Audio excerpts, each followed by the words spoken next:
साहिब जी दुख भंजन तेरा नाम जी, दुख भंजन तेरा नाम। आठ पहर आराध्य पूरन सतगुर ज्ञान। गुर जैसा नाही को देव, जिस मस्तक भाग सो लागा सेव।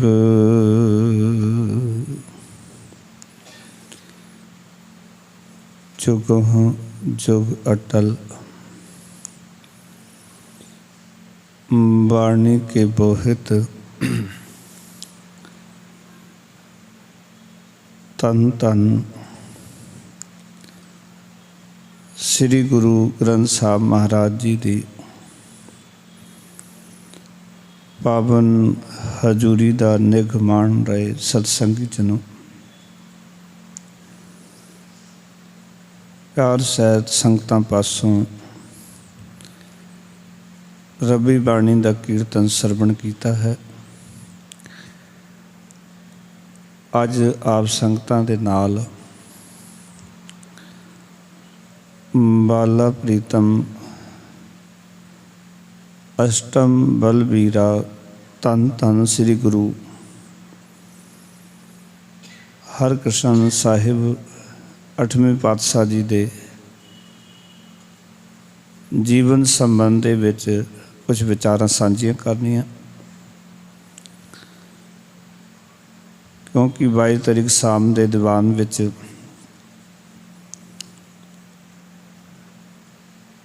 उस दिन बच्चों का ही प्रोग्राम मिस करके गुरु इतिहास नाल आओ जुड़ते हाँ। सो सारिया संगतां नूं बेनती है, मनोबड़तियां एकाग्र करो, गुरु चरनां झुकाओ सीस, फतेह दी सांझ करो। आखो जी वाहिगुरु जी का खालसा वाहिगुरु जी की फतेह। जदों आपां 8वें पातशाह दे जीवन की गल करते हाँ, तो उन्होंने जो साडे वास्ते प्रेरणा की है, उस संसार के बच्चों वास्ते काबिले तारीफ है और बड़ियां वास्ते भी। गुरु महाराज जी का प्रकाश 1656 ईस्वी दे विच माता कृष्ण कौर जी की कुख तो धन धन श्री गुरु हर राय साहब 7वें पातशाह जी के गृह विखे होया।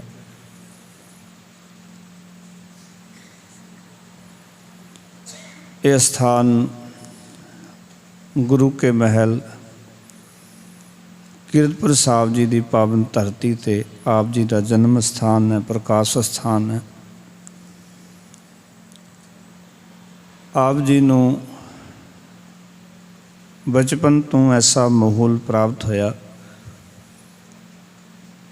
कि जिथे केवल गुरमत की ही विचारधारा का जोर सी, और जिमें भट्ट साहिबाना ने गुरु अर्जन देव जी महाराज के परथाए बचन लिखे, तैं जनमत गुरमत ब्रह्म पछाणियो।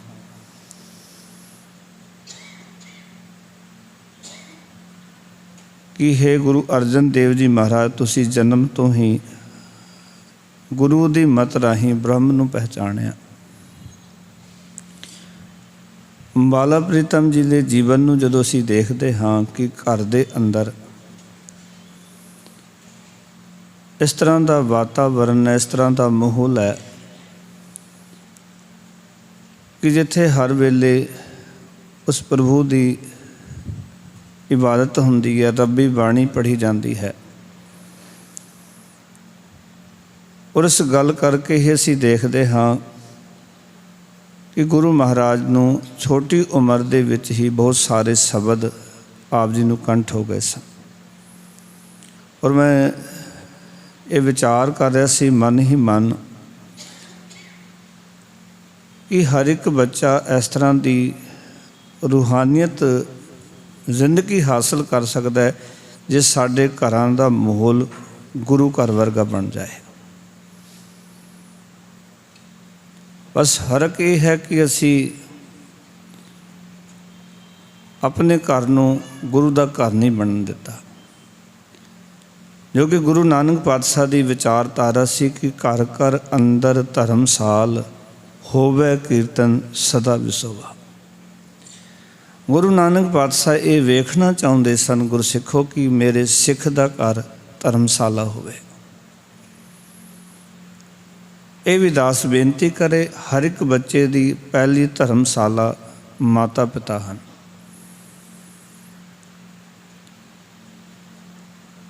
और उतों वो माहौल जिहड़ा धर्मशाला वाला, जिथे परमात्मा की सिव सलाह की गल होवे, जीवन विचों सच की गल होवे,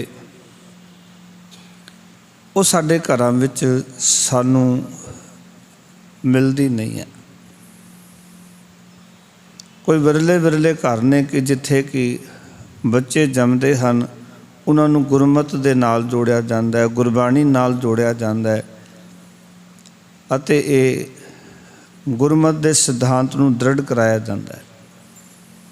क्योंकि बहुत सारे लोगों को लगता है जिहड़ी गुरमत है जां गुरबाणी है, गुरुद्वारा है, जिहड़े अपने आप नूं एजुकेटेड मनते ने, पढ़े लिखे मनते ने, वो समझते भी शायद इन्हां गल्लां करके साड़ी शायद हेठी ना होए। बहुते लोगों की इस तरह की विचारधारा है, इस करके वो अपने बच्चों को गुरु घर नाल नहीं जोड़ते, बाणी नाल नहीं जोड़ते, वो एक वखरा स्टैंडर्ड लभदे फिरदे हैं। और उदों पता चलता है कि जदों उन्होंने बच्चे उन्होंने हथ तो निकल जाते हैं, फिर उन्होंने याद आता भी असी की कीता। और ये गल जीवन च पासे रख देना कि कोई गुरमत का धारनी वड्डी पदवी ते नहीं पहुँच सकता, बशर्ते गल ये होवे कि गुरमत का ज्ञान लैके उसनूं कमाना शुरू करे। गुरमत मनुख नूं बहुत अगे ले जा सकती है। तुसीं देखो कि साडे देश विच 8वें पातशाह तो पहलां ऐसे भी बालक होए जिहड़े भगत बने, ऐसे भी बालक होए जिन्हां ने सिक्खी जिहड़ी वो प्राप्त की। और तुसी सिख इतिहास दे विच 8वें पातशाह तो पहलां कई सिखां दा जीवन पढ़ सकते हो, जिन्हां नूं बचपन दे अंदर ही सिक्खी दे जज्बात पैदा हो गए सन, जिन्हां ने सिख नूं समझण दा यतन कीता। इस तरह कह लवां कि गुरु हरकिशन साहिब सच्चे पातशाह तो पहलां कोई बालक सिख भी सी, भगत भी सी, दार्शनिक भी सी, फिलोसफर भी सी, पर कोई लोकां दी अगवाई करन वाला गुरु नहीं सी, जिहड़ा लोकां नूं अज्ञानता दे हनेरे विचों कढ़ के और एक रूहानी जीवन का ज्ञान दे सके। और जिस दृढ़ता दे नाल असी गुरु साहब जी के जीवन नूं वेखदे हाँ कि उन्होंने बचपन विच गुरबाणी नाल जुड़ के, और गुरु हराए पिता महाराज ने समा समा सिर परख करनी, जदों उन्होंने बाणी पढ़नी, उन्होंने बाणी का अभ्यास करना, बाणी नूं अपने मन विच उतारन वास्ते एकागर होके बहना। अज मैनूं माफ़ कर देना, सानूं बहुत सारियां चीज़ां मनमत लगदी है, गुरबाणी नूं बैठ के एकागरचित होके उसनूं मनन करना। सानू एक कर्म कांड लगता है, सानू कर्म कांडां की समझ ही नहीं। असी कई चीज़ों उन्होंने भी कर्म कांड का हिस्सा बना चुके हैं ਜਾਂ कर्म कांड के नाल जोड़ के देखते हैं। पर एक गल याद रखियो कि गुरबाणी का अभ्यास गुरबाणी पढ़ लैनी, पाठ कर लेना, उस तो बाद उसका मनन करना, ये रूहानी जीवन का एक हिस्सा है। जे कोई भी असीं शब्द पढ़ते हाँ, बैठ के उसका विचार नहीं करते, मनन नहीं करते, मन ही मन सोचते ने भी गुरु साहब किस परथाए ये वचन उचारे ने, इत्थे की समझाना चाहते हैं सतगुरु जी सानू। और जिन्ना चिर ये विचारां साडे हिरदे विच नहीं होणगियां, उन्ना चिर असीं जीवन पक्ष तो प्यार वाले सच जानना उपर नहीं उठ सकते। और इत्थे तक इतिहास लिखिया कि गुरु साहब जी ने समा समा सिर अपने दोवें बेटियां की परख करनी, क्योंकि बड़े बाबा राम राय जी सन, छोटे गुरु हरकृष्ण साहिब जी सन। दोनों नूं परखना भी दोनों की सुरती, बिड़ती, टिकाऊ, ज्ञान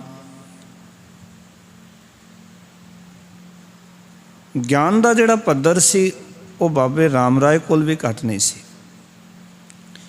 पर इतिहास लिखता है कि जो एकाग्रता, जो टिकाऊ, जो सहज, जो निमरता भाव, जो हलीमी 8वें पातशाह गुरु हरकृष्ण महाराज जी के जीवन विच सी, वो बाबे राम राय जी के जीवन विच नहीं सी।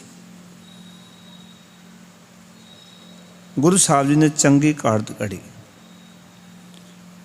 और सानू ये जरूर प्रेरणा लैनी चाहिए है कि उन्होंने इतनी छोटी उम्र दे विच अपने आप को इतना को कंप्लीट कर लिया, छोटी उम्र दे विच इतनी को तैयारी हो गई कि गुरु नानक पातशाह की गद्दी, जिहड़ी गद्दी गुरु नानक पातशाह जी के समय तो लोगों की नज़र विच लोगों को चुभती आ रही सी। जिहड़े लोग संसार दे विच बदफैलियां करते हैं, जिहड़े लोग समाज दे विच गलत नीति नाल राज करते हैं, उन्होंने कभी भी चंगा नहीं लगता भी कोई सच का ज्ञान मनुखता नूं दृढ़ कराया जाए, सच का प्रचार होवे, लोग जागण, लोगों को जिंदगी जीवन की समझ आवे। वो हमेशा ये चाहते हैं जिस तरह असी माहौल बनाया है लोग उस तरह रहन। इन्हों सच की समझ नहीं आनी चाहिए, सच का ज्ञान नहीं होना चाहिए, ये साडे मुताबिक जिंदगी जीवन। इस करके जिहड़े राज पाठ करन वाले सन, उन्हां दी नज़र विच ये गुरु नानक दा घर पहले जामे तो रिड़कदा सी, क्योंकि जिन्हां लोकां ने लोकां दी मानसिकता नूं गुलाम बनाया, कर्मकांडी जीवन उन्हां दे पल्ले पा दिता। जदों उन्हां लोकां नूं जाग आई, उन्हां नूं समझ आई, जदों बाबे नानक ने ये आवाज़ लाई लोकां दे सामने जाके, दुविधा ना पढ़ो हर बिन होर ना पूजो, मड़ै मसान ना जाई, कि मैं दुविधा विच नहीं पैंदा, हरि तो बिना होर किसी दी पूजा नहीं करदा, मड़ियां मसानां नूं नहीं मनदा।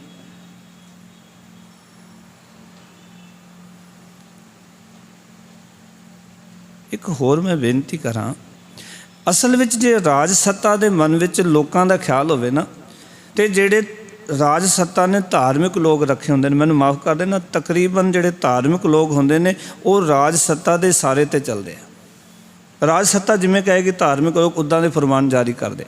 अज भी यही हुंदा, पहलां भी यही हुंदा सी। जे तुसीं कलपदे हो ना भी अकाल तख्त ते बैठा जथेदार की कर रहा है, जब तुसीं दुखी होंदे हो उसका कारण होर कोई नहीं है, ये अज दी गल नहीं है। ये तो जदों जदों भी संसार दे विच कोई धार्मिक आकू राज सत्ता दे थल्ले दब के काम करता है, तो उस वेले ये सारियां गल्लां जिहड़ियां ने वो मनुखता दे सामने आउंदियां। इस करके राज सत्ता लोकां नूं, धार्मिक लोकां तो कहंदी सी अगे स्वर्ग की प्राप्ति होएगी, अगे वैसत मिलेगा। काजी कहंदा सी वैसत की प्राप्ति होनी है, ब्राह्मण कहंदा सी अगे स्वर्ग मिलेगा। जे सच्ची मुच्ची सही राज कायम होवे, लोकां दी भलाई होवे, ते उन्हां नूं ये सुपने ना देखने पैण कि अगे जाके स्वर्ग की प्राप्ति होएगी, अगे जाके वैसत की प्राप्ति होएगी।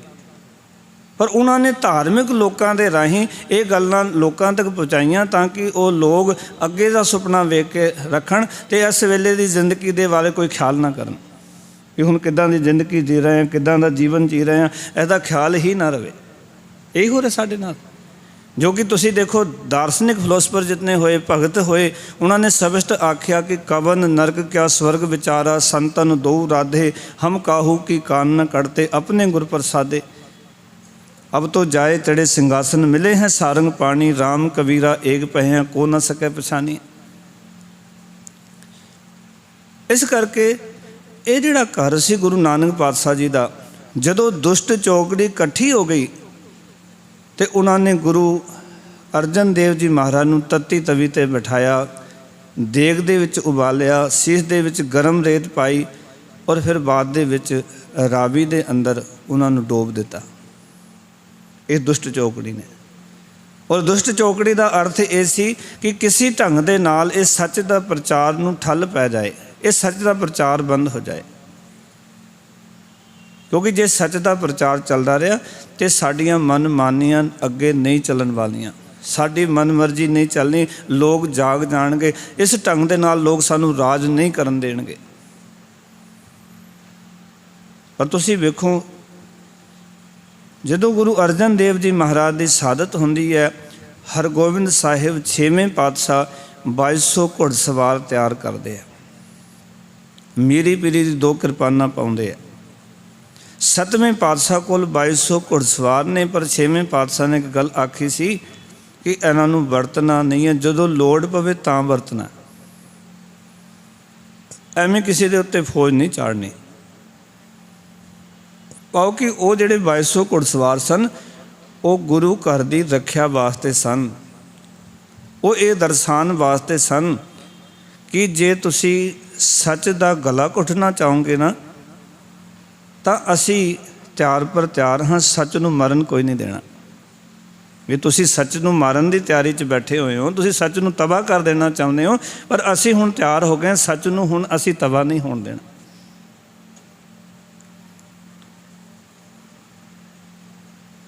सतवें पातशाह ने इस करके अपने पुत्रां नूं अपनी देख रेख हेठ अपने सामने गुरबाणी की गुर दिख्या, गुरबाणी की सिक्ख्या दिती ते गुरबाणी के विचार उन्हां दे जेहन नसीन की। जिथे तक दास बेनती करे कि जितना साढ़े हथ विच है उतना असी अपने बच्चों नूं जरूर दसीए, पर उस वास्ते जरूरी है कि जे अपने बच्चों नूं गुरमत देनी है तो गुरमत सानू आप नूं भी सीखनी पैनी है। ये नहीं कि बापू जो शराब के ठेके ते बोतल लैन जा रहा तो बच्चे नूं कह रहा तू गुरुद्वारे जाया कर, उन्हें कित्थे जाना। अज यही हुंदा है ना कि बापू गलत पासे लग्या होया, गलत काम करता है तो पुत्र नूं कह नहीं सकता, बस ये जरूर कहता नशे नहीं करने चाहिए, शराब नहीं पीनी चाहिए, ये चीज़ां वधिया नहीं हैं, जे वधिया नहीं पहला तू छड्डना। गुरबाणी तो आखदी कि अवर उपदेश है आप ना करे आवत, जावत जन्म मरै।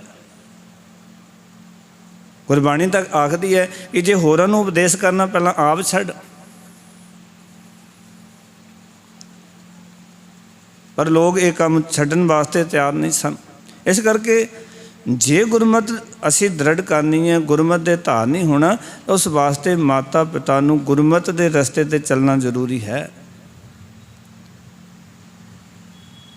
सतवें पातशाह जी ने अपनी अखां दे सामने अपने नाल तोरते हुए विचरते हुए अपने पुत्रां नूं गुरु दिख्या दिती, गुरु ज्ञान दिता, और हर एक चीज़ केवल लिखती नहीं, पढ़ाई विच नहीं, हर एक चीज़ का प्रैक्टिकल दिता है गुरु साहब जी ने।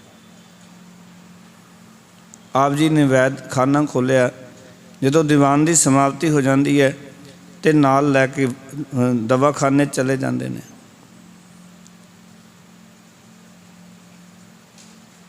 बाला प्रीतम सतगुरु ये गल्लां उत्थों ही सीखते ने कि किसी का इलाज करना होवे तो किद्दां दी बोली चाहिए है, किद्दां दा वरताव चाहिए।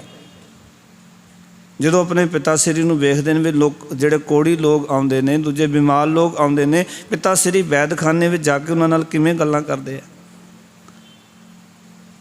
देखो ना तुसी, कोई सियाणा डॉक्टर होवे, कई बारी जदों गल वो सही सलीके नाल करे ना तो अद्धी बीमारी तो डॉक्टर दे बोल सुन के बंदे ठीक हो जाती है। जदों कहे सानूं कुछ नहीं है, तुसी ठीक हो जाओगे,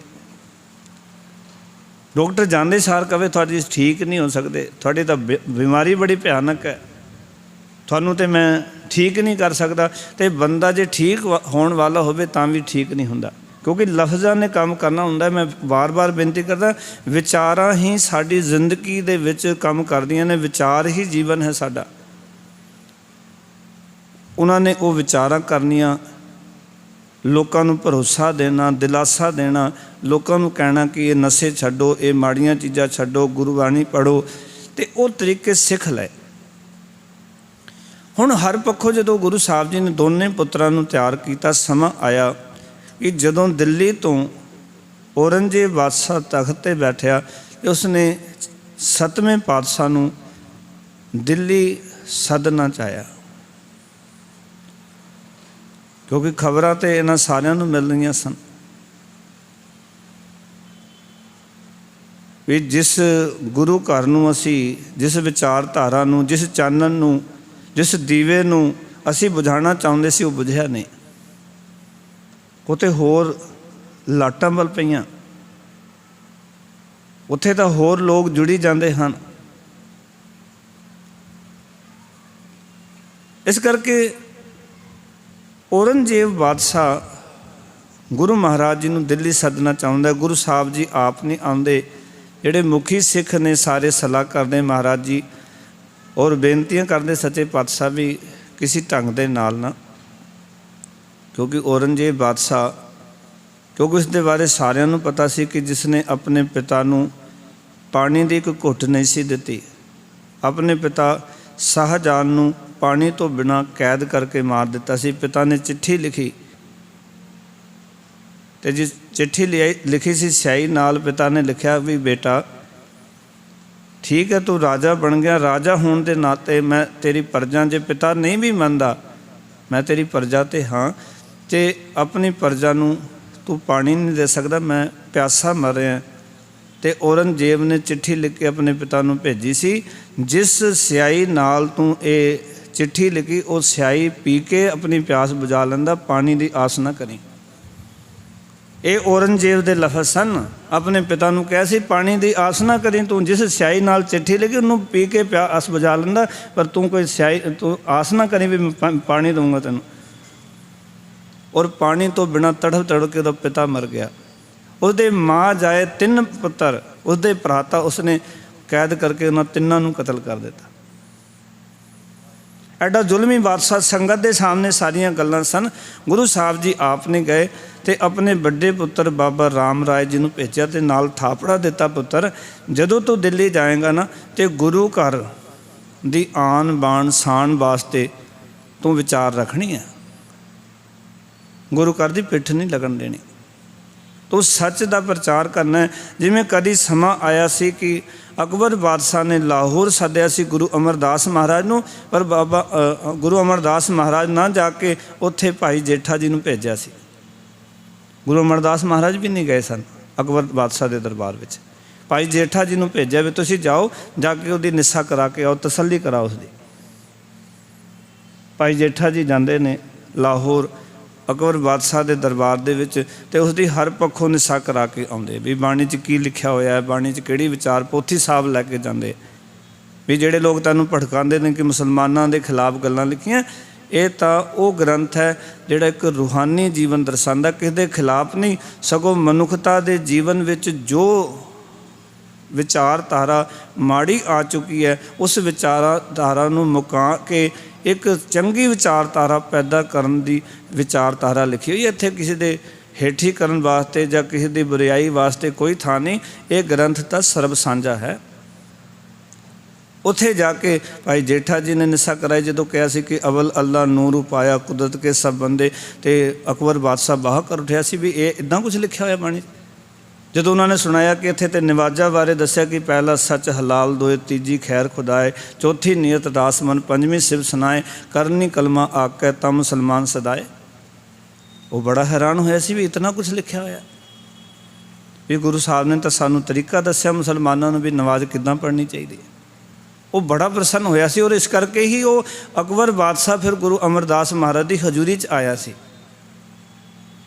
इस तरह ही सिखां ने जदों गुरु महाराज के चरणों 'च बैठे विचारां हुईयां तो बाबा राम राज जी नूं दिल्ली विच भेजा गया और ये सारियां गल्लां आखियां गईयां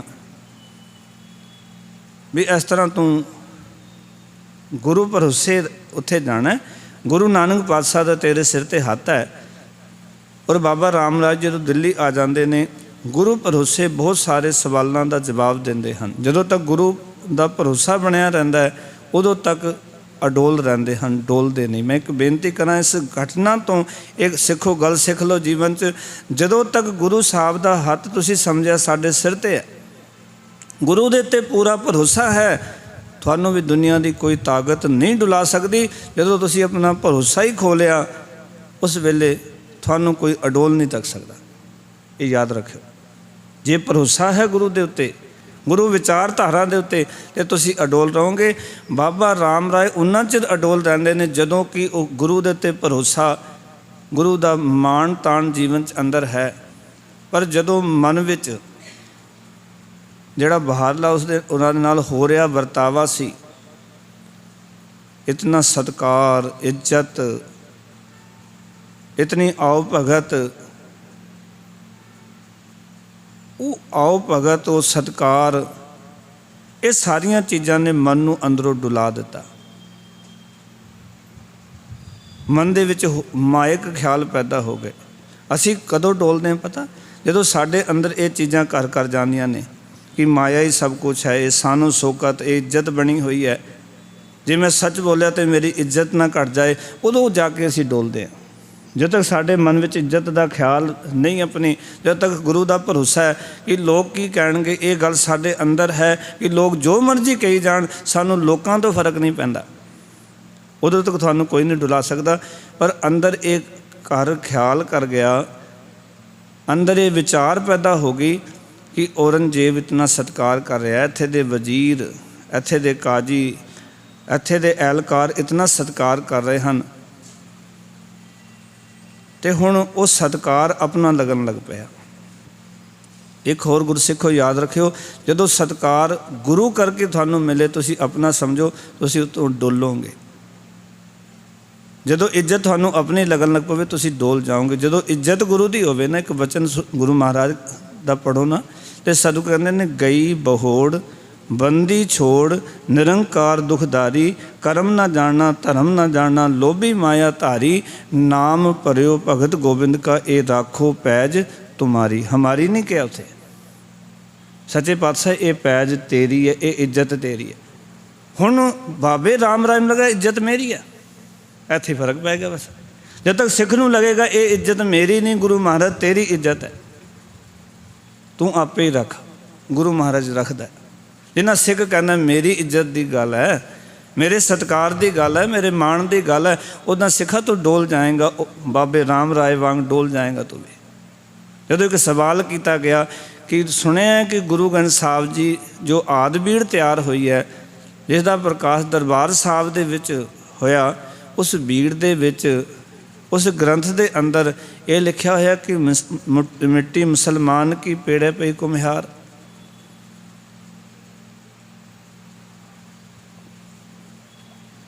बाबा राम राय का इत्थे मन दूचिता हो गया। एक बारी सोचता है कि इतना सरकार मिले, इतनी इज्जत मिली, दूजे पासे सोचता है कि गुरु साहब ने थापड़ा दे के भेजा सी, पर थापड़े वाली गल, गुरु नानक दा सिर ते हत्थ, ये गल्लां मायक जोर दे अगे, मायक विचार दे अगे ये फिक्कियां पै गईयां। साढ़े नाल यही कुछ वरतदा जे, जदों गुरु साहब जी की विचारधारा, गुरु साहब का सिद्धांत मायक पदार्थों के पिछे फिक्का पै जाता, इस करके असी गुरु के सिद्धांत नाल समझौता कर लैंदे, सिद्धांत के पक्के ते खरे नहीं उतरते, असी सिद्धांत नूं पासे कर देंगे फिर असी, क्योंकि सानू दुनियावी पद पदवियां का लालच पै जाता है। हुण इसने आख्या नहीं, मिट्टी बेईमान दी लिखिया, मुसलमान दी नहीं लिखिया, ये लिखारी दी गलती करके हो गया। हुण औरंगजेब दे दरबार दे विच वो सिख भी सन जिहड़े सिख गुरु घर नाल जुड़े हुए सन, ਜਿਨ੍ਹਾਂ ਦਾ ਗੁਰੂ ਘਰ ਦੇ ਨਾਲ ਅਥਾਹ ਪਿਆਰ ਸੀ। ਔਰ ਇਹ ਹਮੇਸ਼ਾ ਹੀ ਰਿਹਾ ਕਿ ਕੁਛ ਐਸੇ ਵੀ ਬੰਦੇ ਹੁੰਦੇ ਨੇ ਜਿਹੜੇ ਦਿਲੋਂ ਗੁਰੂ ਨੂੰ ਪਿਆਰ ਕਰਦੇ ਨੇ, ਗੁਰੂ ਦੇ ਸਿਧਾਂਤ ਦੇ ਵਿੱਚ ਪੱਕੇ ਰਹਿੰਦੇ ਆ। ਉਹਨਾਂ ਨੇ ਸਾਰੀ ਗੱਲਬਾਤ ਸੁਣੀ, ਬੜਾ ਦੁੱਖ ਹੋਇਆ। ਉਹਨਾਂ ਨੇ ਸਾਰੀ ਗੱਲਬਾਤ ਸੁਣ ਕੇ ਸਿੱਖਾਂ ਦੇ ਵਿੱਚ ਆਪਸੀ ਜੋ ਦਿੱਲੀ ਦੇ ਵਿੱਚ ਸਿੱਖ ਸਨ, ਸਿੱਖ ਸੰਗਤ ਸੀ, ਔਰ ਉਹਨਾਂ ਨੇ ਵਿਚਾਰ ਕਰਕੇ ਗੱਲ ਕੀਰਤਪੁਰ ਸਾਹਿਬ ਪਹੁੰਚਾਈ ਵੀ ਇੱਦਾਂ ਔਰੰਗਜ਼ੇਬ ਦੇ ਦਰਬਾਰ ਦੇ ਵਿੱਚ ਬਾਬਾ ਰਾਮ ਰਾਏ ਜੀ ਨੇ ਔਰੰਗਜ਼ੇਬ ਦੀ ਇੱਥੇ ਖੁਸ਼ਾਮਦ ਕੀਤੀ ਔਰ ਇਸਲਾਮ ਧਰਮ ਦੀ ਵਡਿਆਈ ਕੀਤੀ ਇੱਥੇ, ਔਰ ਜੋ ਗੁਰੂ ਸਾਹਿਬ ਦਾ ਸਿਧਾਂਤ ਸੀ ਉਸ ਤੋਂ ਉਲਟ ਗੱਲ ਕੀਤੀ। ਗੁਰੂ ਸਾਹਿਬ ਜੀ ਨੇ ਇਸ ਗੱਲ ਨੂੰ ਧਿਆਨ ਨਾਲ ਸੁਣਿਆ, ਸਿੱਖਾਂ ਦੀ ਗੱਲ ਨੂੰ, ਔਰ ਇੱਕ ਨਿਰਣਾ ਕਰ ਦਿੱਤਾ ਕਿ ਆਪਣੇ ਲਗਤੇ ਜਿਗਰ ਨੂੰ ਬੇਦਖਲ ਕਰ ਦਿੱਤਾ, ਆਪਣੇ ਪੁੱਤਰ ਨੂੰ ਬੇਦਖਲ ਕਰ ਦਿੱਤਾ। ਔਰ ਮੈਂ ਕਈ ਵਾਰੀ ਬੇਨਤੀ ਕਰਦਾ ਪਿਆਰ ਵਾਲਿਓ, ਗੁਰੂ ਸਾਹਿਬ ਜੀ ਦਾ ਇਹ ਸਟੈਂਡ ਲੈਣਾ, ਇਹ ਫੈਸਲਾ ਕਰਨਾ ਕੋਈ ਸੌਖਾ ਨਹੀਂ ਹੁੰਦਾ। ਤੁਸੀਂ ਕਿਤੇ ਪੁੱਤਰਾਂ ਵਾਲੇ ਹੋ, ਕਿਤੇ ਆਪਣੇ ਦਿਲ ਨੂੰ ਪੁੱਛ ਕੇ ਵੇਖੋ ਕਿ ਮਾਂ ਪਿਓ ਹੋਣ ਦੇ ਨਾਤੇ ਵੀ ਕਿਤਨਾ ਔਖਾ ਹੁੰਦਾ ਆਪਣੇ ਬੱਚਿਆਂ ਦੇ ਪ੍ਰਤੀ ਇਹ ਸਟੈਂਡ ਲੈਣਾ। ਕੋਈ ਸੌਖਾ ਕੰਮ ਨਹੀਂ ਜੇ, ਇਹ ਬੜਾ ਔਖਾ ਕੰਮ ਹੈ। ਕਿਉਂਕਿ ਗੁਰੂ ਸਾਹਿਬ ਜਿੱਥੇ ਗੁਰੂ ਨੇ ਉੱਥੇ ਉਹ ਪਿਓ ਵੀ ਨੇ, ਪਿਤਾ ਵੀ ਨੇ, ਉਹਨਾਂ ਕੋਲ ਪਿਤਾ ਦਾ ਦਿਲ ਵੀ ਹੈ।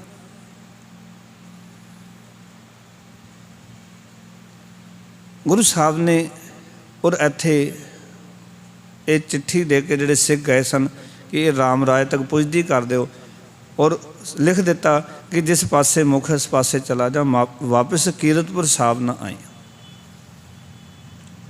ਸਾਨੂੰ ਆਪਣੇ ਦਰਸ਼ਨ ਨਾ ਦੇਈ, ਤੇਰੇ ਦਰਸ਼ਨ ਨਹੀਂ ਕਰਨੇ ਅਸੀਂ, ਔਰ ਸਾਡੇ ਦਰਸ਼ਨ ਕਰਨ ਵਾਸਤੇ ਹੁਣ ਸੋਚੀ ਵੀ ਨਾ। ਇਹ ਕੁਛ ਵਰਤਿਆ, ਇਹ ਸਾਰੀਆਂ ਗੱਲਾਂ ਹੋਈਆਂ। ਇਸ ਦੇ ਪਿੱਛੇ ਮੈਂ ਦੋ ਇੱਕ ਗੱਲਾਂ ਹੋਰ ਕਰ ਦੇਵਾਂ। ਕਦੀ ਸਮਾਂ ਸੀ ਜਦੋਂ ਗੁਰੂ ਨਾਨਕ ਪਾਤਸ਼ਾਹ ਜੀ ਮੱਕੇ ਵਿੱਚ ਜਾਂਦੇ ਨੇ ਤੇ ਜੀਵਨ ਕਾਜੀ ਨੇ ਲੱਤ ਮਾਰੀ ਸੀ ਗੁਰੂ ਸਾਹਿਬ ਜੀ ਨੂੰ। ਗੁਰੂ ਸਾਹਿਬ ਜੀ ਨੇ ਜੀਵਨ ਕਾਜੀ ਦੇ ਪੈਰ ਫੜ ਲਏ ਸਨ। ਕਾਜੀ ਸਾਹਿਬ ਵੀ ਜਿਸ ਪਾਸੇ ਤੁਹਾਡਾ ਖੁਦਾ ਨਹੀਂ, ਮੇਰੀਆਂ ਲੱਤਾਂ ਉਸ ਪਾਸੇ ਕਰ ਦਿਓ। ਗੁਰੂ ਸਾਹਿਬ ਨੇ ਕੋਈ ਬੁਰਾ ਨਹੀਂ ਸੀ ਮਨਾਇਆ। ਗੁਰੂ ਸਾਹਿਬ ਨੇ ਇਹੀ ਜੀਵਨ ਸਾਨੂੰ ਸਿਖਾਇਆ ਕਿ ਨਿਮਰਤਾ ਭਾਵ ਵਿੱਚ ਕਿਸ ਹੱਦ ਤੱਕ ਰਹਿਣਾ। ਔਰ ਗੁਰੂ ਸਾਹਿਬ ਨੇ ਇਹ ਵੀ ਸਿਖਾਇਆ ਵੀ ਜਦੋਂ ਨਿਮਰਤਾ ਦੇ ਗੱਲ ਨਾ ਬਣੇ ਤੇ ਫਿਰ ਸ਼ਮਸ਼ੀਰ ਚੱਕ ਲੈਣੀ, ਇਹ ਤੁਹਾਡਾ ਫਰਜ਼ ਹੈ। ਫਿਰ ਜਦੋਂ ਦਸਵੇਂ ਪਾਤਸ਼ਾਹ ਕਹਿੰਦੇ ਚੂਕਾਰ ਅਜ ਹਮਾ ਹੀਲ ਤੇ ਦਰਗੁਜਸਤ ਹਲਾਲ ਅਸਤ ਬੁਰਦਨ ਬੈ ਸ਼ਮਸ਼ੀਰ ਦਸਤ, ਜਦੋਂ ਪਾਣੀ ਸਿਰੋਂ ਟੱਪ ਜਾਏ ਫਿਰ ਜੋ ਕਿਰਪਾਨ ਚੱਕ ਲੈਣੀ ਜਾਇਜ਼ ਹੈ। ਪਰ ਨਿਮਰਤਾ ਦੇਖੋ ਤੁਸੀਂ, ਗੁਰੂ ਸਾਹਿਬ ਜੀ ਦੇ ਸਰੀਰ ਨੂੰ ਲੱਤ ਵੱਜਦੀ ਹੈ, ਗੁਰੂ ਸਾਹਿਬ ਕੋਈ ਬੁਰਾ ਨਹੀਂ ਮਨਾਉਂਦੇ, ਸਗੋਂ ਪਿਆਰ ਨਾਲ ਕਹਿੰਦੇ ਕਾਜੀ ਸਾਹਿਬ ਵੀ ਜਿਸ ਪਾਸੇ ਤੁਹਾਡਾ ਅੱਲਾਹ ਤਾਲਾ ਨਹੀਂ, ਤੁਹਾਡਾ ਅੱਦਾ ਦਾ ਘਰ ਨਹੀਂ, ਖੁਦਾ ਦਾ ਘਰ ਨਹੀਂ, ਮੇਰੀਆਂ ਲੱਤਾਂ ਉਸ ਪਾਸੇ ਕਰ ਦਿਓ। ਮੈਨੂੰ ਪਤਾ ਨਹੀਂ ਸੀ ਵੀ ਖੁਦਾ ਦਾ ਘਰ ਕਿਸ ਪਾਸੇ ਨਹੀਂ, ਕਿਉਂਕਿ ਗੁਰੂ ਨਾਨਕ ਪਾਤਸ਼ਾਹ ਦੇ ਵਾਸਤੇ ਤੇ ਸਾਰੇ ਪਾਸੇ ਹੀ ਖੁਦਾ ਦਾ ਘਰ ਹੈ, ਸਾਰਾ ਸੰਸਾਰ ਹੀ ਖੁਦਾ ਦਾ ਘਰ ਹੈ।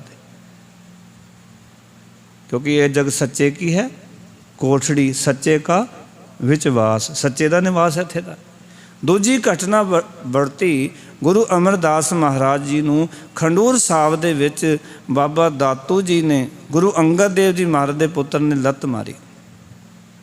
ਲੱਤ ਬੜੀ ਤੇਜ਼ ਵੱਜੀ। ਗੁਰੂ ਮਹਾਰਾਜ ਨੇ, ਗੁਰੂ ਅਮਰਦਾਸ ਮਹਾਰਾਜ ਨੇ ਬਾਬਾ ਦਾਤੂ ਜੀ ਦੀ ਚਰਨ ਫੜ ਲਏ ਤੇ ਆਖਿਆ ਕਿ ਤੁਹਾਡੇ ਜਿਹੜੇ ਚਰਨ ਨੇ ਬੜੇ ਮਰਦੁਲ ਨੇ, ਮੇਰਾ ਤਨ ਕਠੋਰ ਹੈ, ਤੁਹਾਨੂੰ ਸੱਟ ਵੱਜੀ ਹੋਵੇਗੀ, ਇਸ ਕਰਕੇ ਮੈਨੂੰ ਮਾਫੀ ਦੇ ਦਿਓ। ਗੁਰੂ ਸਾਹਿਬ ਨੇ ਉੱਥੇ ਵੀ ਕੋਈ ਬੁਰਾ ਨਹੀਂ ਮਨਾਇਆ, ਕਿਉਂਕਿ ਇੱਥੇ ਸਰੀਰ ਦੀ ਗੱਲ ਸੀ। ਪਰ ਜਦੋਂ 7ਵੇਂ ਪਾਤਸ਼ਾਹ ਦਾ ਵੇਲਾ ਆਇਆ, ਉੱਥੇ ਜਦੋਂ ਬਾਬਾ ਰਾਮ ਰਾਏ ਇਹ ਕੰਮ ਕਰਦਾ ਹੈ, ਉੱਥੇ ਗੁਰੂ ਸਾਹਿਬ ਕਹਿੰਦੇ ਨੇ ਕਿ ਜਿਸ ਪਾਸੇ ਮੁਖ ਹੈ ਉਸ ਪਾਸੇ ਚਲਾ ਜਾ। ਕਿਉਂਕਿ ਗੁਰੂ ਸਾਹਿਬ ਕਹਿੰਦੇ ਸਰੀਰ ਨੂੰ ਲੱਤ ਵੱਜੀ ਕੋਈ ਗੱਲ ਨਹੀਂ, ਪਰ ਇਹ ਜਿਹੜੀ ਬਾਣੀ ਹੈ ਨਾ, ਇਹ ਬਾਣੀ ਤਾਂ ਰੱਬ ਦੀ ਹੈ, ਇਹ ਤਾਂ ਖੁਦਾ ਦੀ ਹੈ, ਇਹ ਤਾਂ ਧੁਰ ਦੀ ਬਾਣੀ ਹੈ। ਇਸ ਵਾਸਤੇ ਤਾਂ ਸਰੀਰ ਤਿਆਗੇ ਜਾ ਸਕਦੇ ਨੇ। ਇੱਥੇ ਕੋਈ ਵੀ ਕਿਸੇ ਨੂੰ ਵੀ ਬਾਣੀ ਚੇਂਜ ਕਰਨ ਦਾ, ਬਾਣੀ ਬਦਲਣ ਦਾ ਅਧਿਕਾਰ ਨਹੀਂ। ਔਰ ਇਹ ਗੱਲ ਸਾਨੂੰ ਸਿਖਾਈ ਕਿ ਗੁਰੂ ਸਾਹਿਬ ਨੇ ਆਪਣੇ ਪੁੱਤਰ ਨੂੰ ਵੀ ਘਰੋਂ ਕੱਢ ਦਿੱਤਾ। ਔਰ ਗੁਰੂ ਸਾਹਿਬ ਜੀ ਦੇ ਜੀਵਨ ਦੀ ਘਟਨਾ ਤੁਸੀਂ ਵੇਖੋਗੇ ਤੇ ਸਿੱਖ ਕੀਰਤਨ ਕਰਦੇ ਆਉਂਦੇ ਨੇ, ਗੁਰੂ ਹਰਿਰਾਏ ਪਿਤਾ ਮਹਾਰਾਜ ਐਡਾ ਸਤਿਕਾਰ ਕਰਦੇ, ਛੇਤੀ ਨਾਲ ਉੱਠਦੇ ਨੇ ਤੇ ਲੱਤ ਵਿੱਚ ਸੱਟ ਵੱਜਦੀ ਹੈ, ਖੂਨ ਵਗਣਾ ਸ਼ੁਰੂ ਹੋ ਜਾਂਦਾ, ਪਰ ਹੱਥ ਜੋੜੀ ਖਲੋਤੇ ਨੇ, ਆਪਣੇ ਸੱਟ ਵੱਲ ਨਹੀਂ ਵੇਖ ਰਿਹਾ। ਸਿੱਖਾਂ ਨੇ ਵੇਖਿਆ ਖੂਨ ਵਗ ਰਿਹਾ, ਮਾਰੇ ਕੀ ਹੋਇਆ? ਤੁਸੀਂ ਕੀਰਤਨ ਕਰਦੇ ਆ ਰਹੇ ਸਨ, ਮੈਂ ਲੰਬਾ ਪਿਆ ਸੀ, ਬਾਣੀ ਦਾ ਸਤਿਕਾਰ ਕਰਨ ਵਾਸਤੇ ਛੇਤੀ ਨਾਲ ਉੱਠਿਆ, ਇਹ ਸੱਟ ਵੱਜ ਗਈ ਹੈ। ਉਹਨਾਂ ਨੇ ਕਿਹਾ ਮਹਾਰਾਜ ਤੁਹਾਨੂੰ ਕੀ ਲੋੜ ਸੀ? ਸਿੱਖਾਂ ਨੇ ਕਿਹਾ ਤੁਸੀਂ ਤੇ ਆਪ ਗੁਰੂ ਹੋ। ਤੇ ਗੁਰੂ ਸਾਹਿਬ ਨੇ ਇੱਥੇ ਇੱਕ ਬਚਨ ਕਿਹਾ ਸੀ ਕਿ ਜਿਨ ਪਹਿ ਅਦਬ ਨਾ ਬਾਣੀ ਧਾਰਾ, ਜਾਣੋ ਨਹੀਂ ਸੋ ਸਿੱਖ ਹਮਾਰਾ। ਜਿਸ ਸਿੱਖ ਨੂੰ ਬਾਣੀ ਦਾ ਅਦਬ ਨਹੀਂ, ਉਹ ਸਾਡਾ ਸਿੱਖ ਨਹੀਂ ਹੋ ਸਕਦਾ। ਇਹ ਬਾਣੀ ਦਾ ਅਦਬ ਸੀ ਜਦੋਂ ਬਾਬੇ ਰਾਮ ਰਾਏ ਨੂੰ ਬੇਦਖਲ ਕਰ ਦਿੱਤਾ ਤੇ ਬਾਲਾ ਪ੍ਰੀਤਮ ਸ੍ਰੀ ਗੁਰੂ ਹਰਕ੍ਰਿਸ਼ਨ ਸਾਹਿਬ ਸੱਚੇ ਪਾਤਸ਼ਾਹ ਨੂੰ 5.25 ਸਾਲ ਦੀ ਉਮਰ ਦੇ ਵਿੱਚ ਗੁਰਗੱਦੀ ਤੇ ਬਿਰਾਜਮਾਨ ਕੀਤਾ। 5.25 ਸਾਲ ਦੀ ਉਮਰ ਦੇ ਵਿੱਚ ਆਪ ਜੀ ਗੱਦੀ ਤੇ ਬੈਠੇ। ਗੱਦੀ ਤੇ ਬੈਠ ਕੇ ਪਿਤਾ ਸ੍ਰੀ ਨੇ ਜੋ ਨੇਮ ਪ੍ਰੇਮ, ਜੋ ਮਰਿਆਦਾ ਗੁਰੂ ਘਰ ਦੀ ਰੱਖੀ ਹੋਈ ਸੀ, ਉਸ ਮਰਿਆਦਾ ਨੂੰ ਬਾਖੂਬੀ ਨਾਲ ਨਿਭਾਇਆ ਔਰ ਬੜੀ ਦ੍ਰਿੜਤਾ ਦੇ ਨਾਲ, ਪ੍ਰੇਮ ਨਾਲ, ਹਲੇਮੀ ਨਾਲ ਉਸ ਮਰਿਆਦਾ ਦੇ ਵਿੱਚ ਆਪ ਅੱਗੇ ਤੁਰੇ। ਕੁਝ ਸਮਾਂ ਉੱਥੇ ਵਿਚਰਦੇ ਹੋਏ ਔਰ ਗੁਰੂ ਸਾਹਿਬ ਜੀ ਨੇ ਨਾਲ ਉਸ ਤਰ੍ਹਾਂ ਹੀ ਸੰਗਤ ਨੂੰ ਉਪਦੇਸ਼ ਕਰਨਾ ਤੇ ਆ ਕੇ ਦਵਾਖਾਨੇ ਦੇ ਵਿੱਚ ਲੋਕਾਂ ਦਾ ਇਲਾਜ ਕਰਨਾ। ਔਰ ਫਿਰ ਜਦੋਂ ਬਾਬਾ ਰਾਮ ਰਾਏ ਦਿੱਲੀ ਵਿੱਚ ਔਰੰਗਜ਼ੇਬ ਨੂੰ ਕਹਿ ਰਿਹਾ ਵੀ ਇਹ ਮੇਰਾ ਹੱਕ ਬਣਦਾ ਹੈ, ਮੇਰੇ ਪਿਤਾ ਨੇ ਮੇਰੇ ਭਰਾ ਨੂੰ ਗੱਦੀ ਦੇ ਦਿੱਤੀ ਹੈ, ਉਹ ਤੇ ਛੋਟੇ ਨੇ ਉਮਰ ਦੇ ਬਹੁਤ ਜ਼ਿਆਦਾ। ਔਰੰਗਜ਼ੇਬ ਉਹਨਾਂ ਦੀ ਕਲਾ ਵੇਖਣਾ ਚਾਹੁੰਦਾ ਵੀ ਬਾਬਾ ਰਾਮ ਰਾਏ ਐਡਾ ਕਰਾਮਾਤੀ ਹੈ, ਇਹਦਾ ਕਲਾ ਇਸ ਦੇ ਕੋਲ, ਇਹ ਹਾਜ਼ਰ ਜਵਾਬ ਹੈ, ਕੋਈ ਵੀ ਸਵਾਲ ਕਰੋ ਉਸ ਵੇਲੇ ਜਵਾਬ ਤੁਰੰਤ ਹਾਜ਼ਰ ਹੈ, ਤੇ ਜੋ ਉਹਨਾਂ ਨੂੰ ਦੇਖਣਾ ਚਾਹੁੰਦਾ। ਔਰ ਇਹ ਕੰਮ ਰਾਜਾ ਜੈ ਸਿੰਘ ਦੇ ਰਾਹੀਂ ਕਰਨਾ ਚਾਹੁੰਦਾ ਹੈ। ਰਾਜਾ ਜੈ ਸਿੰਘ ਗੁਰੂ ਸਾਹਿਬ ਜੀ ਨੂੰ ਲੈਣ ਵਾਸਤੇ, ਅੱਜ ਮੈਂ ਪੜ੍ਹਿਆ ਤੇ ਇਤਿਹਾਸ ਦੇ ਵਿੱਚ ਕਿ 60 ਘੁੜਸਵਾਰ ਜਿਹੜੇ ਨੇ ਗੁਰੂ ਸਾਹਿਬ ਨੂੰ ਲੈਣ ਵਾਸਤੇ ਦਿੱਲੀ ਤੋਂ ਕੀਰਤਪੁਰ ਸਾਹਿਬ ਦੀ ਧਰਤੀ ਤੇ ਭੇਜੇ ਨੇ। ਗੁਰੂ ਸਾਹਿਬ ਜੀ ਨੂੰ ਜਾ ਕੇ ਬੇਨਤੀ ਕੀਤੀ ਗਈ ਵੀ ਰਾਜਾ ਜੈ ਸਿੰਘ ਤੁਹਾਨੂੰ ਯਾਦ ਕਰਦਾ ਹੈ ਤੇ ਤੁਸੀਂ ਕਿਰਪਾ ਕਰਕੇ ਦਿੱਲੀ ਚਲੋ। ਔਰੰਗਜ਼ੇਬ ਵੀ ਤੁਹਾਨੂੰ ਯਾਦ ਕਰਦਾ ਹੈ। ਜਦੋਂ ਔਰੰਗਜ਼ੇਬ ਦੀ ਗੱਲ ਆਉਂਦੀ ਹੈ ਤੇ ਸਿੱਖ ਕਹਿੰਦੇ ਨੇ ਕਿ ਮਹਾਰਾਜ ਨਹੀਂ ਜਾਣਾ। ਗੁਰੂ ਸਾਹਿਬ ਕਹਿੰਦੇ ਨਹੀਂ, ਅਸੀਂ ਜਾਣਾ। ਉੱਥੋਂ ਮਹਾਰਾਜ ਤੁਰਦੇ ਨੇ, ਸਾਰੀ ਸੰਗਤ ਦੂਰੋਂ ਦੂਰੋਂ ਸਿੱਖ ਦਰਸ਼ਨਾਂ ਵਾਸਤੇ ਆਏ ਨੇ, ਉਹ ਸਾਰੀ ਸੰਗਤ ਤੁਰ ਪੈਂਦੀ ਹੈ। ਉੱਥੋਂ ਚੱਲ ਕੇ ਕੀਰਤਪੁਰ ਸਾਹਿਬ ਤੋਂ ਰੋਪੜ ਗੁਰੂ ਸਾਹਿਬ ਟਿਕਾਣਾ ਕਰਦੇ ਨੇ। ਰੋਪੜ ਰੁਕਦੇ ਨੇ ਤੇ ਸਾਹੂਕਾਰ ਰਾਜਾ, ਇੱਕ ਸਾਹੂਕਾਰ ਸੀ ਜਿਹਦਾ ਨਾਮ ਸੀ ਰਾਮ ਕਰਕੇ, ਉਹ ਸਾਹੂਕਾਰ ਜਿਹੜਾ ਆਪਣੀ ਕੁੜੀਆਂ ਨੂੰ ਕੁੱਖ ਦੇ ਵਿੱਚ ਮਾਰ ਦਿੰਦਾ ਸੀ। ਗੁਰੂ ਸਾਹਿਬ ਜੀ ਨੇ ਰੋਪੜ ਵਿੱਚ ਉਸ ਸਾਹੂਕਾਰ ਨੇ ਭੇਟਾ ਰੱਖੀ ਮਹਾਰਾਜ ਦੇ ਅੱਗੇ। ਗੁਰੂ ਸਾਹਿਬ ਨੇ ਭੇਟਾ ਲੈਣ ਤੋਂ ਇਨਕਾਰ ਕਰ ਦਿੱਤਾ ਵੀ ਤੂੰ ਕੁੜੀ ਮਾਰ ਹੈ, ਤੂੰ ਕੁੜੀਆਂ ਨੂੰ ਤੂੰ ਕੁੱਖ ਦੇ ਵਿੱਚ ਮਾਰ ਦਿੰਦਾ, ਇਸ ਕਰਕੇ ਤੇਰੀ ਭੇਟਾ ਸਾਨੂੰ ਪ੍ਰਵਾਨ ਨਹੀਂ। ਔਰ ਫਿਰ ਸਿੱਖਾਂ ਨੂੰ ਉੱਥੇ ਨਸੀਹਤ ਦਿੰਦੇ ਨੇ 8ਵੇਂ ਪਾਤਸ਼ਾਹ ਕਿ ਤੁਸੀਂ ਕੁੜੀ ਮਾਰ ਦੇ ਨਾਲ ਕੋਈ ਸੰਬੰਧ ਨਹੀਂ ਰੱਖਣਾ ਆਪਣਾ। ਇਹ ਗੁਰੂ ਸਾਹਿਬ ਦਾ 8ਵੇਂ ਪਾਤਸ਼ਾਹ ਦਾ ਹੁਕਮ ਸੀ, ਜੋ ਅੱਜ ਸਾਡੀ ਮਰਿਆਦਾ ਦਾ ਇੱਕ ਹਿੱਸਾ ਹੈ। ਕੁੜੀ ਮਾਰ, ਨੜੀ ਮਾਰ, ਰਾਮ ਰਹੀਏ, ਤੀਰ ਮਲੀਏ, ਉਹਨਾਂ ਦਾ ਸਾਡਾ ਕੋਈ ਸੰਬੰਧ ਨਹੀਂ, ਜੋ ਅੱਜ ਮਰਿਆਦਾ ਦੇ ਹਿੱਸੇ ਨੇ ਸਾਰੀਆਂ ਚੀਜ਼ਾਂ। ਖੈਰ ਮੈਂ ਬੇਨਤੀ ਕਰਾਂ ਕਿ ਉੱਥੋਂ ਫਿਰ ਮਹਾਰਾਜ ਅੱਗੇ ਤੁਰਦੇ ਨੇ। ਉੱਥੋਂ ਰੋਪੜ ਤੋਂ ਕੀਰਤਪੁਰ ਸਾਹਿਬ, ਰੋਪੜ ਤੋਂ ਪਿੰਡਾਂ ਵਿੱਚ ਪ੍ਰਚਾਰ ਕਰਦੇ ਹੋਏ ਉਹ ਪਹੁੰਚਦੇ ਨੇ ਆਪਣੀ ਭੂਆ ਜੀ ਦੇ ਕੋਲ। ਉੱਥੇ ਜਾ ਕੇ ਉਹਨਾਂ ਨੂੰ ਮਿਲਦੇ ਨੇ ਔਰ ਉੱਥੋਂ ਫਿਰ ਆਪ ਜੀ ਆ ਜਾਂਦੇ ਨੇ ਪਿਛੋਕੜੇ ਦੀ ਧਰਤੀ ਤੇ। ਇਹ ਉਹ ਧਰਤੀ ਸੀ ਜਿੱਥੇ ਕਿ ਕਰਮ ਕਾਂਡਾਂ ਨੂੰ ਬਹੁਤ ਜ਼ਿਆਦਾ ਲੋਕਾਂ ਨੂੰ ਦ੍ਰਿੜ ਕਰਾਇਆ ਜਾਂਦਾ ਸੀ, ਤੇ ਇੱਥੇ ਪਹੁੰਚਦੇ ਹਨ। ਔਰ ਜਦੋਂ ਗੁਰੂ ਸਾਹਿਬ ਇੱਥੇ ਪਹੁੰਚਦੇ ਹਨ ਤਾਂ ਪੰਡਿਤ ਲਾਲ ਚੰਦ ਜਿਹੜਾ ਹੈ, ਕਿਉਂਕਿ ਸੰਗਤ ਉਹਨਾਂ ਦੇ ਪਿੱਛੇ ਬਹੁਤ ਸੀ, ਮਹਾਰਾਜ ਦੇ ਦਰਸ਼ਨਾਂ ਵਾਸਤੇ ਆਏ, ਬਹੁਤ ਸਾਰੀ ਸੰਗਤ ਨਾਲ ਤੁਰੀ ਹੋਈ ਸੀ। ਐਡਾ ਲਾਓ ਲਸ਼ਕਰ ਵੇਖ ਕੇ ਔਰ ਗੁਰਮਤਿ ਦਾ ਪ੍ਰਚਾਰ ਗੁਰੂ ਸਾਹਿਬ ਕਰਦੇ ਆ ਰਹੇ ਸਨ, ਇਹ ਗੱਲ ਉਹਨਾਂ ਨੂੰ ਕਿਵੇਂ ਮਨ ਵਿੱਚ ਉਹ ਕਰ ਸਕਦੇ ਸੀ ਵੀ ਗੁਰੂ ਸਾਹਿਬ ਦੀ ਐਡੀ ਵਡਿਆਈ ਹੋਵੇ। ਉਹ ਗੁਰੂ ਸਾਹਿਬ ਦੀ ਹੇਠੀ ਕਰਨਾ ਚਾਹੁੰਦੇ ਸਨ। ਲੋਕਾਂ ਨੂੰ ਕਹਿਣਾ ਸ਼ੁਰੂ ਕਰ ਦਿੱਤਾ ਵੀ ਜੇ ਇਹ ਹਰਕ੍ਰਿਸ਼ਨ ਜੀ ਨਾਮ ਦਿਖਾਉਂਦੇ ਨੇ, ਕਹਿੰਦੇ ਕ੍ਰਿਸ਼ਨ ਜੀ ਨੇ ਤਾਂ ਗੀਤਾ ਉਚਾਰਨ ਕੀਤੀ ਸੀ, ਇਹ ਅਰਥ ਕਰਦੇ ਨੇ। ਗੁਰੂ ਸਾਹਿਬ ਜੀ ਨੇ ਇੱਕ ਗੱਲ ਸਿੱਖਾਂ ਨੂੰ ਕਹੀ ਕਿ ਜਿਹੜੀ ਤੁਸੀਂ ਗੱਲ ਕਰ ਰਹੇ ਹੋ ਵੀ ਗੁਰੂ ਸਾਹਿਬ ਦੀ ਸਮਰਥਾ, ਗੁਰੂ ਸਾਹਿਬ ਆਪਣੀ ਸਮਰਥਾ ਇਹਨਾਂ ਕੰਮਾਂ ਵਾਸਤੇ ਨਹੀਂ ਵਰਤਦਾ। ਗੁਰੂ ਸਾਹਿਬ ਦੀ ਸਮਰਥਾ ਇਹ ਹੈ ਕਿ ਅਗਿਆਨੀ ਨੂੰ ਗਿਆਨ ਦੇ ਦੇਣਾ। ਗੁਰੂ ਸਾਹਿਬ ਦੀ ਸਮਰਥਾ ਇਹ ਹੈ ਕਿ ਕਿਸੇ ਬਿਮਾਰ ਨੂੰ ਰਾਜੀ ਕਰ ਦੇਣਾ। ਗੁਰੂ ਸਾਹਿਬ ਦੀ ਸਮਰਥਾ ਇਹ ਹੈ ਕਿ ਕਿਸੇ ਨੂੰ ਸਮਾਜ ਵਿੱਚ ਦੁਰਕਾਰਿਆ ਹੋਵੇ ਉਹਨੂੰ ਗਲਵੱਕੜੀ ਵਿੱਚ ਲੈਣਾ। ਇਹ ਗੁਰੂ ਸਾਹਿਬ ਦੀ ਸਮਰਥਾ ਹੈ। ਇਹ ਨਹੀਂ ਵੀ ਗੀਤਾ ਦੇ ਅਰਥ ਕਰ ਦੇਣੇ ਤੇ ਜੇ ਗੁਰੂ ਨੇ ਨਹੀਂ ਕੀਤੇ ਤਾਂ ਸਮਰਥ ਨਹੀਂ। ਫਿਰ ਮਹਾਰਾਜ ਨੇ ਸਿੱਖਾਂ ਨੂੰ ਕਿਹਾ ਵੀ ਜੇ ਇੱਦਾਂ ਦੀ ਗੱਲ ਹੈ ਤਾਂ ਪੰਡਿਤ ਲਾਲ ਚੰਦ ਨੂੰ ਆਖੋ ਵੀ ਉਹ ਸੰਗਤ ਵਿੱਚੋਂ ਕਿਸੇ ਨੂੰ ਵੀ ਲੈ ਕੇ ਆ ਜਾਏ ਅਤੇ ਉਹੀ ਗੀਤਾ ਦੇ ਅਰਥ ਕਰ ਦੇਗਾ।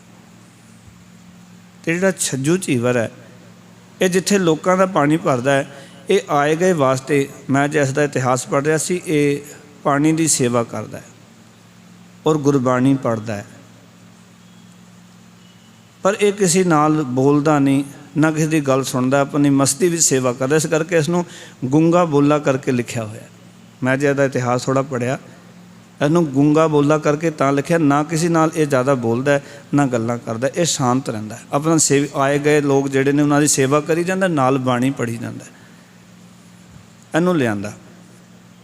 ਗੁਰੂ ਸਾਹਿਬ ਜੀ ਨੇ ਨਜ਼ਰ ਕੀਤੀ, ਕਿਰਪਾ ਕੀਤੀ। ਜਦੋਂ ਗੁਰੂ ਸਾਹਿਬ ਦੀ ਹਜ਼ੂਰੀ ਵਿੱਚ ਆ ਗਿਆ ਅਤੇ ਲਾਲਚੰਦ ਬ੍ਰਾਹਮਣ ਵੀ ਆ ਗਿਆ, ਉਸਨੇ ਸ਼ਲੋਕ ਬੋਲੇ, ਇਸਨੇ ਅਰਥ ਕਰ ਦਿੱਤੇ। ਉਹ ਤਾਂ ਸੋਚ ਕੇ ਇਹ ਆਇਆ ਸੀ ਕਿ ਇਹ ਜਿਹੜਾ ਛੱਜੂ ਝੀਵਰ ਹੈ ਇਸ ਨੇ ਕਦੀ ਅਰਥ ਸੁਣੇ ਥੋੜ੍ਹੀ ਹੋਣੇ ਨੇ, ਇਸਨੂੰ ਤਾਂ ਇਹ ਗੀਤਾ ਪੜ੍ਹਨ ਦਾ ਅਧਿਕਾਰ ਨਹੀਂ ਹੈ ਕਿਉਂਕਿ ਇਹ ਨੀਵੀਂ ਜਾਤ ਵਿੱਚੋਂ ਹੈ ਅਤੇ ਸੂਦਰ ਹੈ। ਸੋਚਦਾ ਸੀ ਵੀ ਇਸ ਤਰੀਕੇ ਨਾਲ ਗੁਰੂ ਘਰ ਦੀ ਹੇਠੀ ਹੋਵੇਗੀ, ਸਾਡੀ ਜੈ ਜੈਕਾਰ ਹੋਵੇਗੀ ਅਤੇ ਲੋਕਾਂ ਦੇ ਵਿੱਚ ਅਸੀਂ ਆਪਣੇ ਭਰਮ ਹੋਰ ਜ਼ਿਆਦਾ ਫੈਲਾਉਣ ਦੇ ਵਿੱਚ ਕਾਮਯਾਬ ਹੋ ਜਾਵਾਂਗੇ, ਲੋਕਾਂ ਨੂੰ ਠੱਗਣ ਦੇ ਵਿੱਚ ਕਾਮਯਾਬ ਹੋ ਜਾਵਾਂਗੇ। ਪਰ ਉਸ ਨੇ ਜੋ ਵਿਚਾਰਧਾਰਾ ਘੜੀ ਸੀ ਉਸ ਦੇ ਵਿੱਚੋਂ ਫੇਲ ਹੋ ਗਿਆ ਅਤੇ ਗੁਰੂ ਘਰ ਦੀ ਉੱਥੇ ਹੋਰ ਜੈ ਜੈਕਾਰ ਹੋ ਗਈ। ਇੱਕ ਵਿਚਾਰਧਾਰਾ ਸੀ ਨਾ ਮਨ ਦੇ ਵਿੱਚ, ਕਿਉਂਕਿ ਵਿਰੋਧੀ ਤਾਂ ਗੁਰੂ ਨਾਨਕ ਪਾਤਸ਼ਾਹ ਦੇ ਵੇਲੇ ਤੋਂ ਚੱਲਦੇ ਆ ਰਹੇ ਸਨ ਲੋਕ। ਹੁਣ ਜਦੋਂ ਗੁਰੂ ਸਾਹਿਬ ਜੀ ਨੇ ਇੱਥੇ ਕਿਰਪਾ ਕੀਤੀ, ਇੱਥੋਂ ਸਾਰੇ ਗੁਰੂ ਭਰਮ ਕਰ ਤੋੜ ਦਿੰਦਾ, ਜਿਹੜੇ ਭਟਕਣਾ ਦੂਰ ਕਰ ਦਿੰਦਾ। ਗੁਰੂ ਸਾਹਿਬ ਨੇ ਸਾਰੇ ਭਰਮ ਤੋੜ ਦਿੱਤੇ। ਲਾਲ ਚੰਦ ਗੁਰੂ ਸਾਹਿਬ ਦਾ ਸੇਵਕ ਬਣ ਗਿਆ। ਉੱਥੋਂ ਫਿਰ ਗੁਰੂ ਸਾਹਿਬ ਜੀ ਅੰਬਾਲੇ ਆਉਂਦੇ ਨੇ। ਅੰਬਾਲੇ ਆ ਕੇ ਸਿੱਖਾਂ ਨੂੰ ਕਹਿੰਦੇ ਨੇ, ਸਿੱਖੋ ਅਸੀਂ ਬਾਦਸ਼ਾਹ ਦੇ ਮਨ ਵਿੱਚ ਕੋਈ ਨਵਾਂ ਤੋਖਲਾ ਪੈਦਾ ਨਹੀਂ ਕਰਨਾ ਚਾਹੁੰਦੇ। ਇਹ ਗੱਲ ਬੜੀ ਸੁਣਨ ਵਾਲੀ ਹੈ। 8ਵੇਂ ਬਾਦਸ਼ਾਹ ਨੇ ਕਿਹਾ ਕਿ ਮੈਂ ਬਾਦਸ਼ਾਹ ਦੇ ਮਨ ਵਿੱਚ ਕੋਈ ਨਵਾਂ ਤੋਖਲਾ ਪੈਦਾ ਨਹੀਂ ਕਰਨਾ ਚਾਹੁੰਦਾ, ਇਸ ਕਰਕੇ ਕਿਰਪਾ ਕਰੋ ਸਾਰੀ ਸੰਗਤ ਇੱਥੋਂ ਵਾਪਸ ਕੀਰਤਪੁਰ ਸਾਹਿਬ ਨੂੰ ਚਲੇ ਜਾਓ, ਅੱਗੇ ਕਿਸੇ ਨੇ ਨਹੀਂ ਜਾਣਾ। ਕੋਈ ਤੋਖਲਾ ਪੈਦਾ ਨਹੀਂ, ਵੀ ਇਤਨੀ ਸੰਗਤ ਆਈ ਹੈ ਉਸਦੇ ਮਨ ਵਿੱਚ ਕੋਈ ਹੋਰ ਨਵਾਂ ਤੋਖਲਾ ਪੈਦਾ ਹੋ ਜਾਣਾ। ਕਿਉਂ ਗੁਰੂ ਘਰ ਕਿਸੇ ਰਾਜਪਾਟ ਦੇ ਵਿਰੁੱਧ ਨਹੀਂ ਹੈ, ਕਿਸੇ ਸੱਤਾ ਨੂੰ ਗੁਰੂ ਘਰ 'ਤੇ ਕੋਈ ਖਤਰਾ ਨਹੀਂ ਹੈ। ਕੋਈ ਖਤਰਾ ਮੰਨੀ ਜਾਏ ਉਸ ਦੀ ਮਰਜ਼ੀ ਹੈ, ਪਰ ਗੁਰੂ ਘਰ ਤੋਂ ਕਿਸੇ ਸੱਤਾ ਨੂੰ ਕੋਈ ਖਤਰਾ ਨਹੀਂ। ਇਸ ਕਰਕੇ ਗੁਰੂ ਸਾਹਿਬ ਨੇ ਸਾਰੀ ਸੰਗਤ ਨੂੰ ਵਾਪਸ ਕਰ ਦਿੱਤਾ। ਸਾਰੀ ਸੰਗਤ ਵਾਪਸ ਚਲੀ ਜਾਂਦੀ। ਆਪ ਕੁਝ ਮੁਖੀ ਸਿੱਖਾਂ ਦੇ ਨਾਲ ਦਿੱਲੀ ਵਿੱਚ ਆ ਜਾਂਦੇ ਹਨ ਔਰ ਦਿੱਲੀ ਵਿੱਚ ਆ ਕੇ ਰਾਜਾ ਜੈ ਸਿੰਘ ਦਾ ਬੰਗਲਾ, ਜੋ ਅੱਜ ਗੁਰਦੁਆਰਾ ਬੰਗਲਾ ਸਾਹਿਬ ਹੈ, ਉੱਥੇ ਆ ਕੇ ਠਹਿਰਦੇ ਨੇ। ਰਾਣੀ ਜਿਹੜੀ ਹੈ ਉਹਨੂੰ ਸ਼ੱਕ ਪੈਦਾ ਹੁੰਦਾ ਜਦੋਂ ਛੋਟੀ ਉਮਰ ਦੇਖਦੀ ਹੈ, ਇੰਨੀ ਛੋਟੀ ਉਮਰ ਇਹ ਗੁਰੂ ਕਿਵੇਂ ਹੋ ਸਕਦੇ ਹਨ।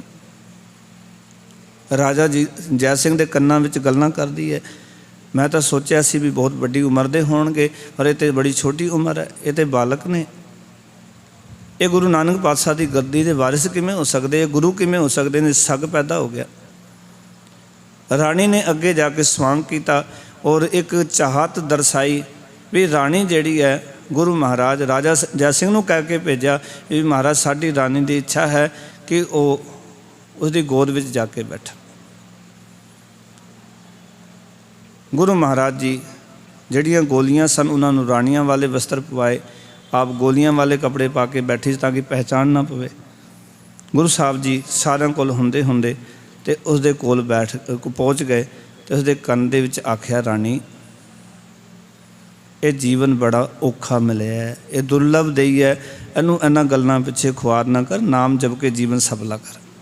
ਉੱਥੇ ਫਿਰ ਮਹਾਰਾਜ ਸੱਚੇ ਪਾਤਸ਼ਾਹ ਨੇ ਇੱਥੇ ਹੀ ਕਿਰਪਾ ਕੀਤੀ ਔਰ ਤੁਸੀਂ ਵੇਖੋ ਕਿ ਔਰੰਗਜ਼ੇਬ ਨੂੰ ਦਰਸ਼ਨ ਨਹੀਂ ਦਿੱਤੇ।